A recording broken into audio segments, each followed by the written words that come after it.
Psalm 15 opens with a pretty important question. It says, Lord, who may dwell or sojourn in your tent, in your fields? Who may tabernacle on your holy mountain? It's a question that's not simply about being in the physical presence of the temple. It's a question about entering into the very presence of the Lord. It's a question that says, Lord, I want to draw near to you. What do you desire to see in me as I seek to come near to you? And the answer is not found in religious rituals or sacrifices. What the Lord is looking for has to do with the character, the integrity of the one who seeks to enter.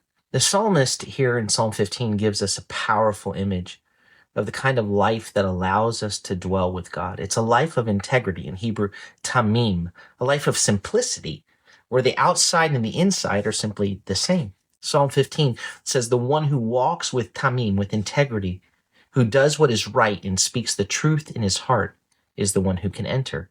So this integrity, tamim, it points to wholeness, to simplicity, living a life where the inside and the outside match. Outwardly, he does what is right, and what he speaks is the overflow of what's truly in his heart. And those things align. It's about consistency between our hearts and our actions, a life fully immersed in God's will.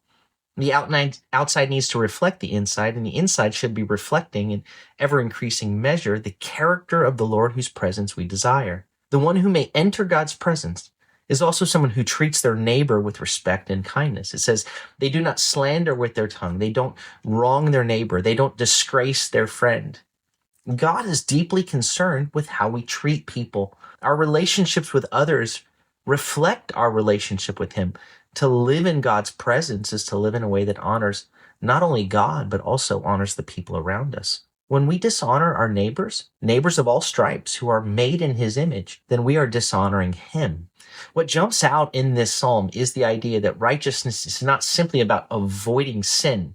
It's about actively doing what is right. It's about standing firm in the truth, even when it's difficult, keeping our word, even when it hurts. Our faithfulness, our integrity, the weight of our words are things that matter to the Lord. And the beauty of Psalm 15 is its call to a life of trustworthiness, where our actions and words and our relationships reflect the character of the God we're drawing near to. Our relationship with God can't be separated from our relationship with people. It's like John writes in 1 John 4.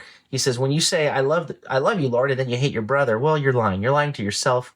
It's dishonest. He says, if you can't love your neighbor, your brother whom you have seen, how can you love God that you haven't seen?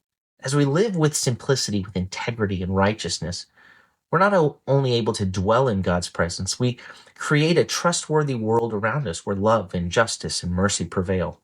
May we be a people who live continually in the presence of the Lord, walking in integrity, speaking the truth in and from our hearts, and honoring the Lord in all that we do and in the way that we treat others.